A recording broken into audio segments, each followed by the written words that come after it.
You are now listening to Mark's Unexplained World by Mark the Medium on Hinckley Community Radio, a non-profit podcast radio station. Tonight's episode is about the death of Nancy Spungen.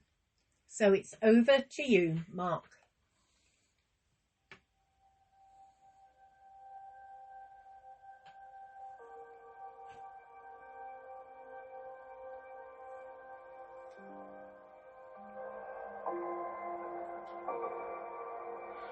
Nancy Spungen was a figure of the 1970s punk rock scene and most famous for being the American girlfriend of English punk legend Sid Vicious. She had had a difficult childhood and was known as an emotionally disturbed child who at the age of 15 was diagnosed with schizophrenia. Born and raised in Philadelphia, she was expelled from college, and at the height of the punk rock scene back in December of 1976, she flew to London and became involved with Sid Vicious, who at the time was the bass player for the Sex Pistols. Sid and Nancy's relationship was filled with bouts of domestic violence and drug use. Nancy Spungen was well known for her outrageous and frequently antisocial behaviour, so much so that the press started to label her as nauseating Nancy. After the Sex Pistols frontman John Lydon left the band, Sid Vicious was made the focal point of all the group's subsequent activities. Sid and Nancy then moved to America, specifically New York City, and checked into the Hotel Chelsea, where they spent most of their time getting high on heroin. Then, about 2 years later, in October 1978, Nancy Spungen was found dead in the couple's room from a single stab wound to the abdomen. Various authors and filmmakers have speculated about the role that Sid Vicious may have had in Nancy Spungen's death, with the possibility that she may have been killed by a drug dealer who used to visit their hotel room frequently. Greetings, Unexplainers. Thank you for tuning in again and listening to this episode of Mark's Unexplained World. My name is Mark Hughes. I'm a psychic medium, a ufologist, a true crime buff, and a guy who has listened to all sorts of music genres over the years, including punk rock. In this episode, I'm going to tell you about the unexplained story surrounding the death of Nancy Spungen. And this week's necessary disclaimer. This story is a tale that sadly involves murders, drug use and self-harm, so may prove upsetting to some. You listen at your own discretion. Also, remember that all opinions and comments are strictly my own, but the facts of the case still remain. I also apologise if I pronounce anything incorrectly. My English, although it is my first and only language, will probably start bursting into songs by the Sex Pistols at any moment. Youth. Anyway, let's get back to the story, shall we? Punk rock was, or still is, a music genre that emerged in the mid-1970s. It was originally rooted way back in the 1950s with rock and roll, and in the 1960s with garage rock.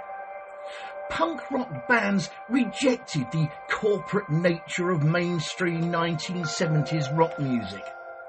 They usually produced what were short but sharp, fast-paced songs with stripped-down instrumentation with a hard-edged sound and singing style. The lyrics in punk rock typically revolved around the anti-establishment and the anti-authoritarian ideas of the time. Punk rock had very much a do-it-yourself ethic, with many of the bands self-producing their songs and distributing them through independent record labels. The term of punk rock had been previously used by the American rock critics in the early 1970s, mainly to describe the 1960s garage bands like the Sonics, the Trogs, the Kinks, or the Trashmen, to name but a few.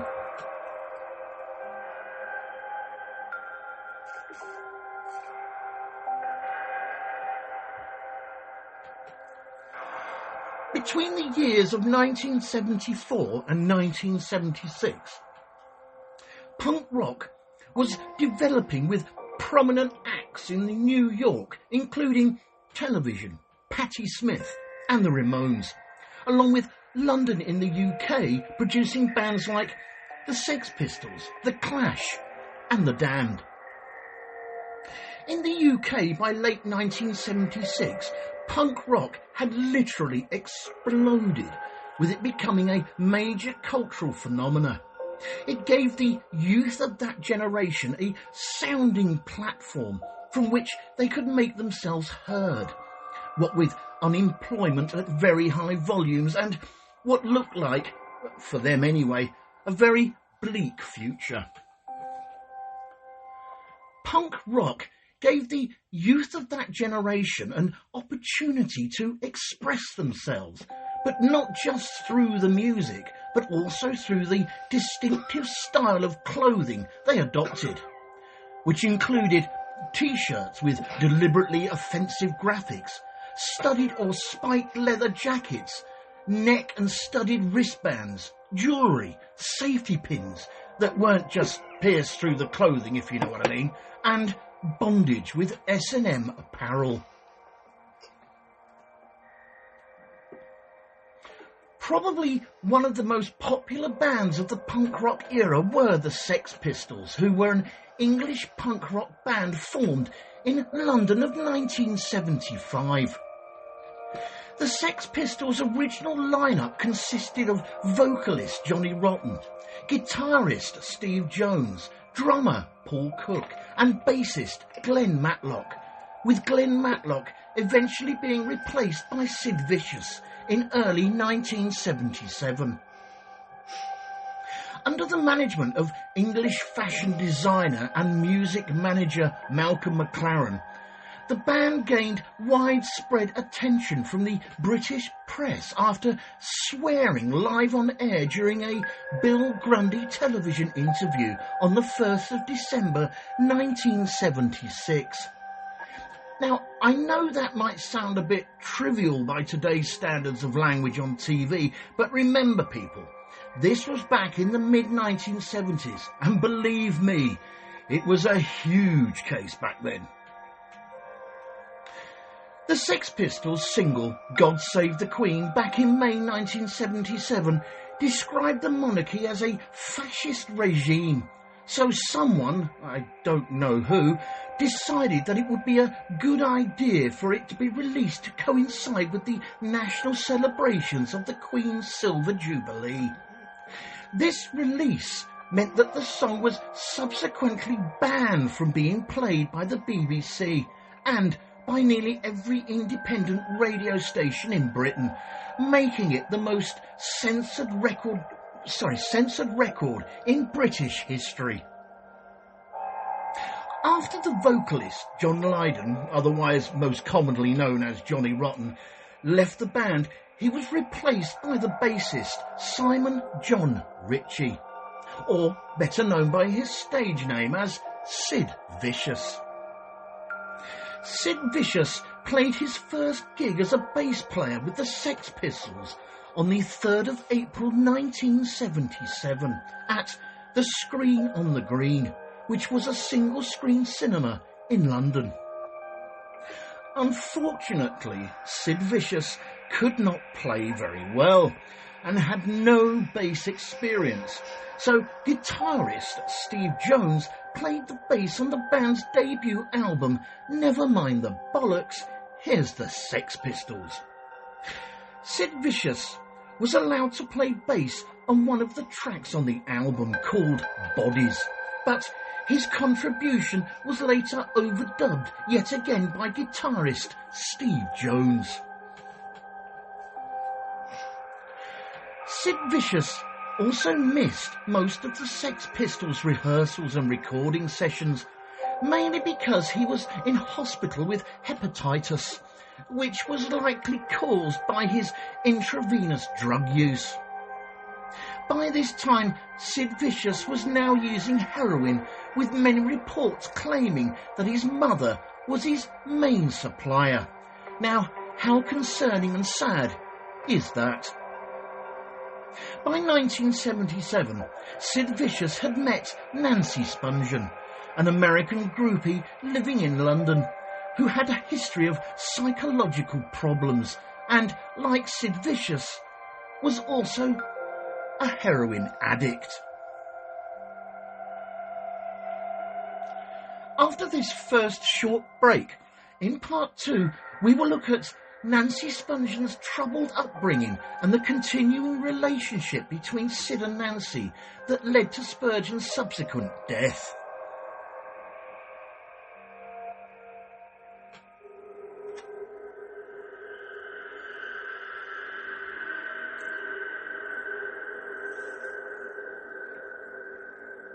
This show is brought to you courtesy of Neil Packer and the Haunted Antiques Paranormal Research Centre. Find them online at www.hauntedresearchcentre.com or at 9 to 11 Regent Street, Hinckley, LE10 1AW. Open on Saturdays from 10 a.m. to 4 p.m. for guided tours of the haunted rooms at just £3 per person. Booking is essential at all times, and over 16s only, please, unless accompanied by an adult. The haunted rooms are extremely haunted, and paranormal activity could and has taken place at any time. Some areas and particular objects or items can be quite scary and unnerving. Membership is available for £25 to qualify for selective offers. And why not download the app, available on both iOS and Android, for only $3.99, to keep up to date with what is coming up at the centre.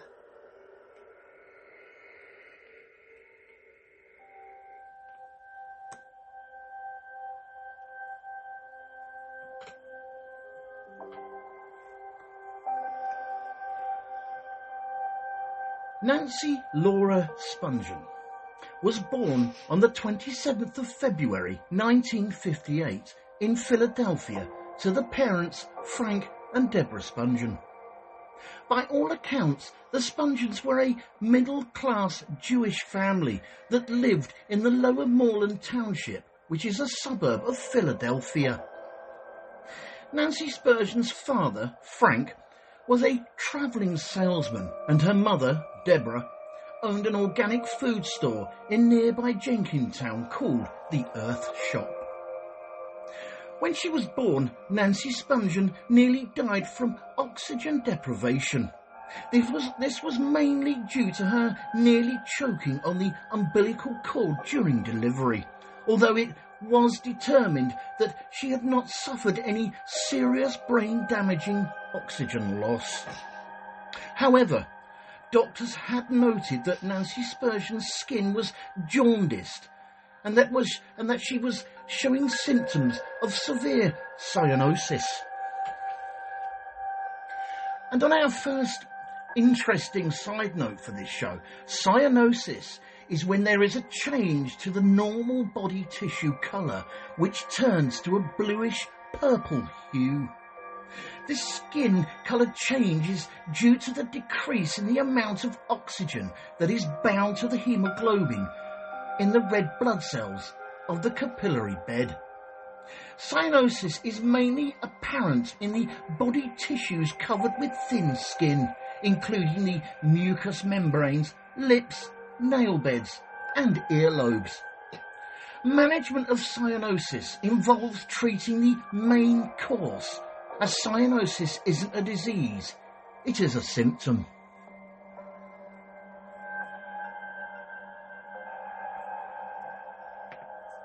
Having this cyanosis meant that the newborn Nancy Spungen had to undergo immediate life-saving blood transfusions, which also meant that her parents were not able to see or hold Nancy at this point, preventing the key bonding time between mother and baby post-delivery.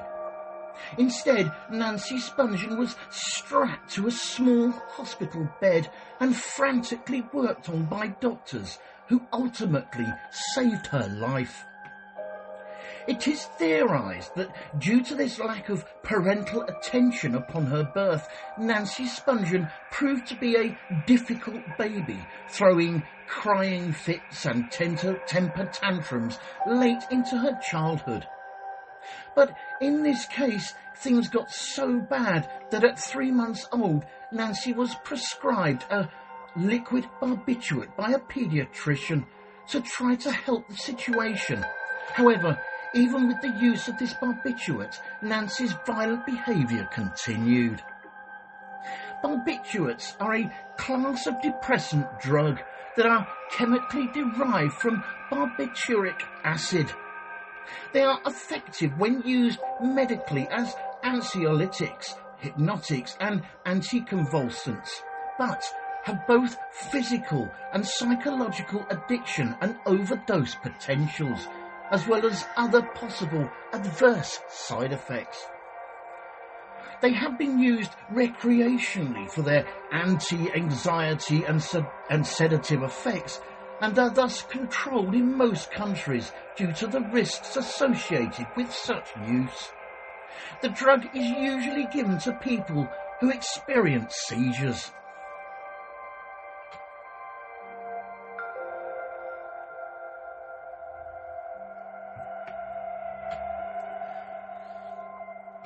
In an interview, her mother, Deborah Spungen, stated, and I quote, "I know it's normal for babies to cry, but Nancy did nothing but scream."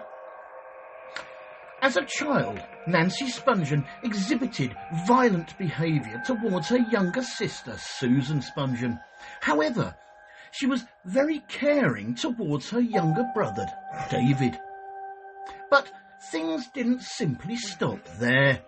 She also allegedly threatened to kill the babysitter with a pair of scissors, attempted to batter her psychiatrist who accused her of acting out for attention, and at the tender age of 11, she was expelled from public school when she went absent from the class for more than 2 weeks.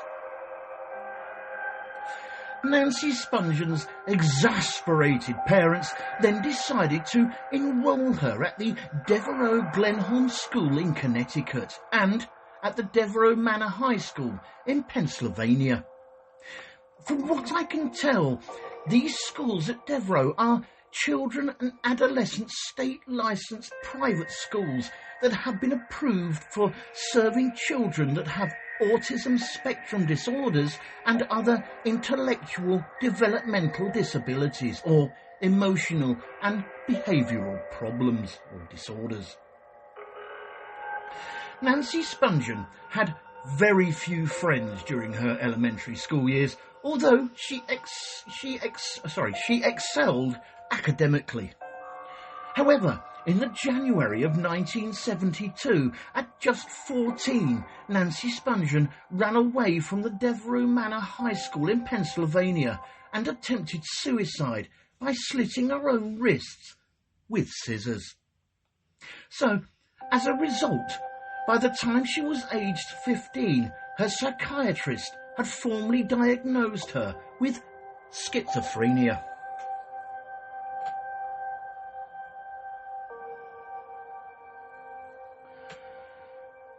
Nancy Spungen returned and graduated from the Lakeside High School in 1974, 2 weeks after her application to attend the University of Colorado Boulder, otherwise known as CU Boulder, was accepted. At the age of 16, she began attending the CU Boulder University, but within 5 months of her freshman year, she was arrested for purchasing marijuana from an undercover police officer, and then she was later arrested again, this time for storing stolen property in her dormitory room. She was persistent, I'll give her that. After these brushes with the law, CU Boulder decided to expel her. No surprise there. Nancy Spungen's father, Frank Spungen, then travelled to the CU Boulder University and accepted a plea bargain for his daughter, which resulted in her being banished from the state of Colorado altogether.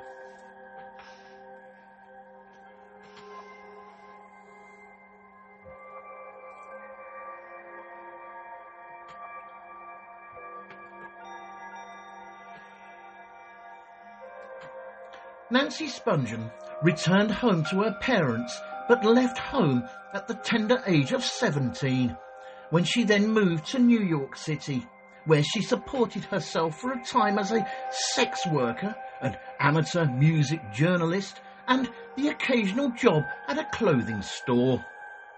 In her spare time, she became a groupie and followed rock bands such as Aerosmith, Bad Company, the New York Dolls, and the Ramones. In December 1976, Nancy Spungen flew off to London and met the Sex Pistols, who included the bassist Sid Vicious. Nancy Spungen had initially set her sights on Johnny Rotten and supported herself by alternately dealing drugs, working as a topless dancer, and made herself useful on the King's Road scene by procuring drugs for musicians. Then, in the following March of 1977, Nancy Spungen and Sid Vicious moved in together.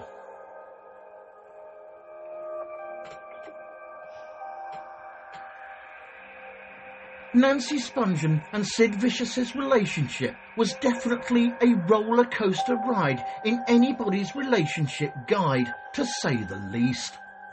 Sid Vicious would often play nursemaid when Nancy was sick, and on the other side of the coin, Nancy was known to be verbally abusive and physically aggressive.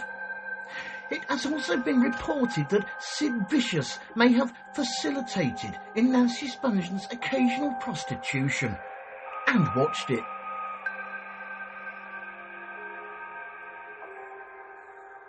According to Johnny Rotten's wife, Nora Foster, Sid Vicious often hit Nancy Spungen. This confirmed that beatings, which she had previously said were at the hands of strangers, were actually given by the hands of Sid Vicious. And also, on an interesting tidbit, they both shared an infatuation with knives. Nancy and Sid became inseparable, which as a consequence caused a lot of problems within the band. It soon became quite obvious that the fellow Sex Pistols did not like Nancy Spungen one bit, with their manager, Malcolm McLaren, admitting to planning to have her abducted and forced onto a plane back to the United States.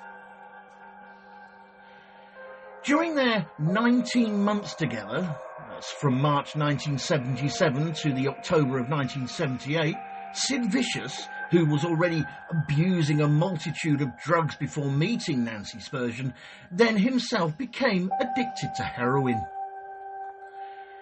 The tabloid newspapers at the time then nicknamed Nancy Spungen as Nauseating Nancy, mainly due to her frequent public outbursts. After the Sex Pistols broke up in the January of 1978, Nancy Spungen and Sid Vicious eventually moved to the Hotel Chelsea in New York. There they registered themselves as Mr. and Mrs. John Simon Ritchie, which, by the way, was Sid Vicious's real name, and they stayed in room 100. After this second short break, in part 3, we will look at the death of Nancy Spungen and some of the theories behind it.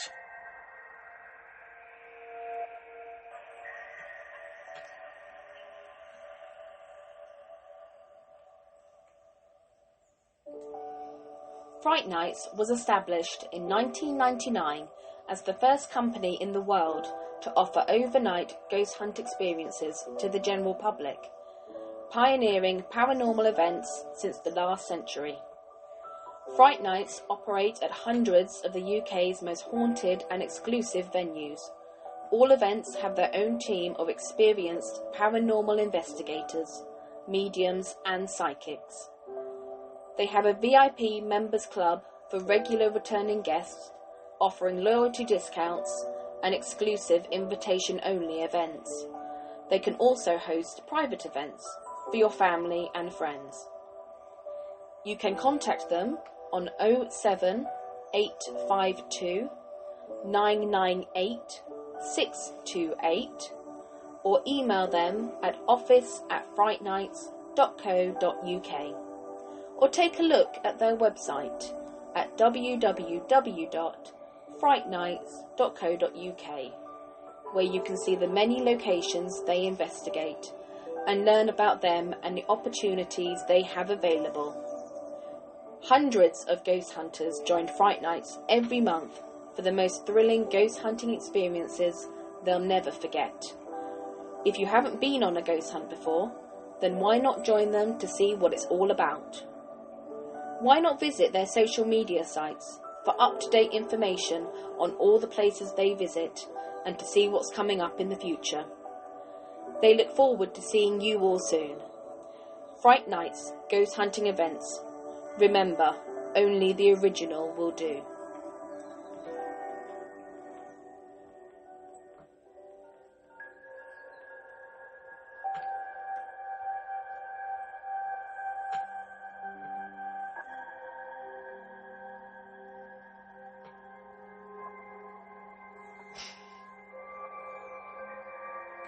On the night of the 11th of October 1978, Nancy Spungen and Sid Vicious hosted a party in their hotel room at the Hotel Chelsea in New York, during which Sid Vicious took approximately 30 of the barbiturate tablets called Tylenol.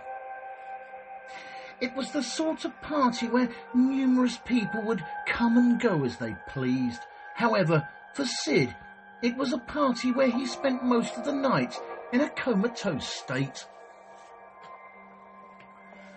At around 11 a.m. the next day, on the 12th of October, hotel staff found Nancy Spungen dead on the bathroom floor of room 100 in the Hotel Chelsea in New York.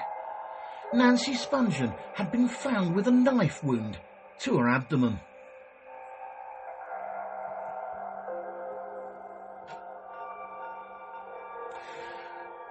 The staff at the Hotel Chelsea then later found Sid Vicious, who had been wandering around one of the corridors. Sid Vicious was then promptly arrested and charged with the second-degree murder of Nancy Spungen. On a quick interesting side note here, I thought I would very briefly take you through the different degrees of murder in law.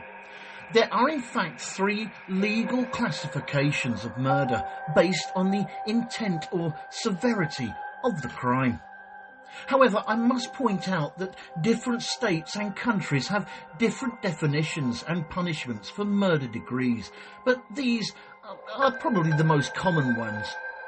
First-degree murder is the deliberate and premeditated killing of another person, usually punished by life imprisonment or the death penalty. Second-degree murder is the unintentional killing of another person, but with malice aforethought or intent to inflict grievous bodily harm, usually punished by a long-term prison sentence. And last of all, third-degree murder, which is the unintentional killing of another person without any premeditation, malice aforethought, killing in the heat of passion, or while committing a misdemeanour, usually punished by a shorter term imprisonment. When Sid Vicious was arrested, he told the police that he and Nancy had in fact argued that night. However, it soon became apparent that Sid had given conflicting versions of what actually happened, saying, and I quote, "I stabbed her, but I never meant to kill her." He then said that he did not remember anything, followed by another statement saying that Nancy Spungen had fallen onto the knife.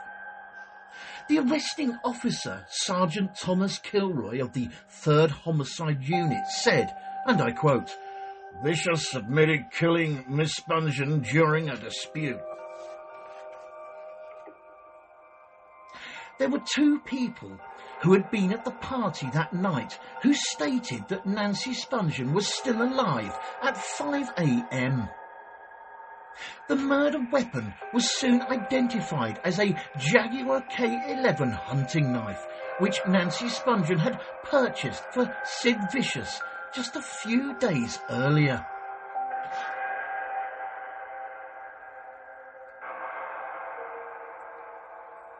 English fashion designer and Sex Pistols manager Malcolm McLaren firmly believed that Sid Vicious was innocent. Malcolm McLaren noted that the knife was left in plain view and that Sid and Nancy kept all their cash in a drawer. He also believed that Nancy Spungen caught one of the party guests from that night stealing their money, and as a consequence she was stabbed by that person.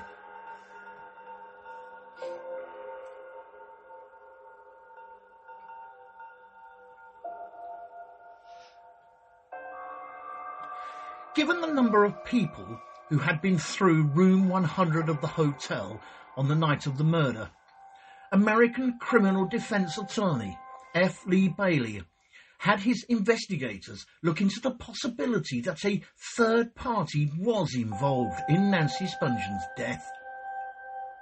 F. Lee Bailey also hired forensic psychiatrist Dr. Stephen Take to evaluate Sid Vicious. After the initial conversation between the two, Sid Vicious seemed more preoccupied and remained fixated on the television. Dr. Stephen Tick told Sid's mother, Anne Beverly, that her son must not be left alone. Anne Beverly then called Dr. Stephen Tick much later on and said that her son had slashed his arms with the remains of a smashed light bulb. Dr. Stephen Take then returned to the Hotel Chelsea and immediately he called for an ambulance. When the emergency medical service staff arrived with the police, Sid Vicious saw them and headed straight for the window, only to be blocked by Dr. Stephen Take. Sid Vicious was then taken to Bellevue Hospital and subsequently moved to the New York Presbyterian Westchester Behavioral Health Center in White Plains. And on another interesting side note here, the Westchester Behavioral Health Center first opened its doors in White Plains, New York in 1894. According to its website, since its inception, the Westchester campus has been at the forefront of the movement known as moral treatment, which means providing patient-focused care in elegant facilities specifically designed to offer the tranquility and activities required for mental health healing. Again, according to its website, for over 125 years, their historic campus in Westchester County has been a destination behavioural healthcare centre with specialised programmes created to meet the needs of adults, adolescents and children from all backgrounds. Sid Vicious was eventually released from the Westchester Behavioural Health Centre on the 26th of November 1978, and he returned to the Chelsea Hotel. At this time, his old friend Johnny Rotten had tried to contact Sid Vicious, but his calls were barred by Sid's mother, Anne Beverley, and the Sex Pistols' former manager, Malcolm McLaren.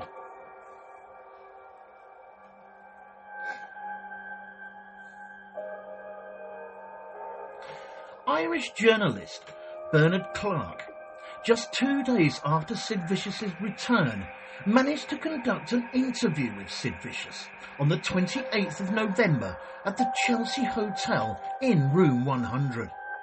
And according to Bernard Clark, Sid Vicious said that Nancy Spungeon's death was, and I quote, meant to happen.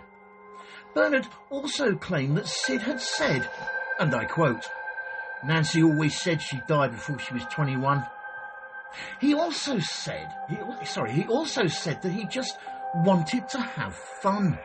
But when the Irish journalist Bernard Clark asked Sid where he would like to be, Sid replied, and I quote, under the ground. After much lawyer shopping by Sid's mother, Anne Beverley, and the Sex Pistols manager, Malcolm McLaren, they settled on the aforementioned F. Lee Bailey. F. Lee Bailey's firm arranged for Sid Vicious to be released on a $50,000 bail, with the conditions that he must not leave New York and that he must sign in every day at the 3rd Homicide Unit offices at the Methadone Centre. Sid Vicious returned to the Chelsea Hotel, where he was joined by Malcolm McLaren and his mother, Anne Beverley. In the meantime, Malcolm McLaren announced that the Sex Pistols would reunite to record a Christmas album to benefit Sid Vicious's defence. And not only that, but they also sold T-shirts with the slogan, "She's dead, I'm alive, I'm yours." All the legal costs were paid by the Sex Pistols record label, Virgin Records. Just 4 months after Nancy Spungeon's death, Sid Vicious himself died from a heroin overdose. So before the trial could even take place, the New York City Police Department closed the case.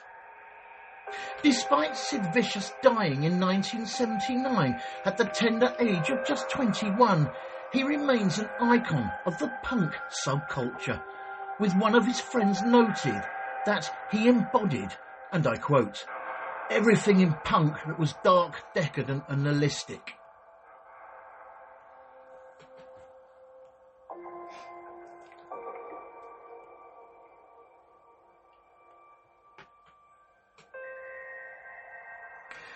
There are, of course, many various theories about the true cause of Nancy Spungion's death, with some of them not even implicating Sid Vicious in her murder at all. One theory is that the couple of drug dealers visited their room that night and conducted a robbery. This theory was brought about because there were certain items, including a substantial amount of money, that had gone missing from their room.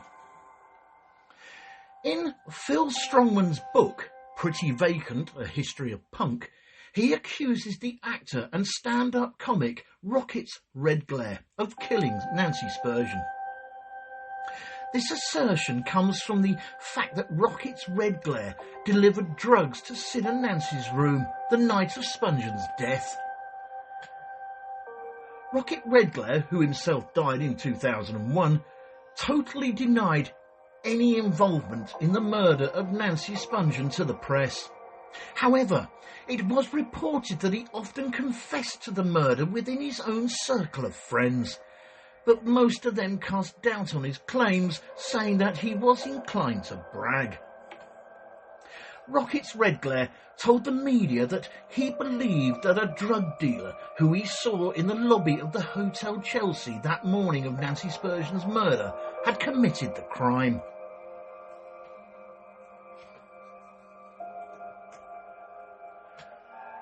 In 1986, the film Sid and Nancy, directed by Alex Cox, was released. Both roles were played quite superbly by Gary Oldman and Chloe Webb. It mainly concentrated on the relationship that they had with each other, the ups, the downs, the most definite highs and the lows, with critics praising Chloe Webb's outstanding performance as Nancy. One of the things that Alex Cox included in the film was the theory that Nancy Spungen and Sid Vicious had a suicide pact, which does put a bit of a twist to the end of the film. If you haven't seen the film yet, I'll try not to spoil it for you, but Alex Cox told the New Musical Express, or NME, that, and I quote, "We wanted to make the film not just about Sid Vicious and punk rock, but as an anti-drug statement, to show that the degradation caused to various people is not at all glamorous." Nancy Spungen was buried in the King David Memorial Park, which is a traditional Jewish cemetery in Ben Salem Township, Pennsylvania.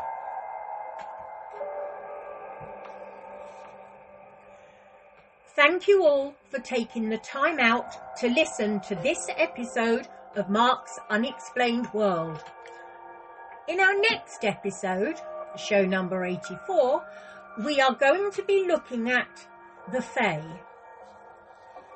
The Fae are a type of mythical being or legendary creature which is generally described as anthropomorphic, found in the folklore of multiple European cultures. They are a form of spirit, often with metaphysical or supernatural qualities. The label of a fairy has at times applied only to specific magical creatures with human appearance, magical powers, and a penchant for trickery. At other times, it has been used to describe any magical creature, such as goblins and gnomes. Fairy has at times been used as an adjective with a meaning equivalent to enchanted or magical, and it is also used as a name for the place where these beings come from, i.e., the land of fairy.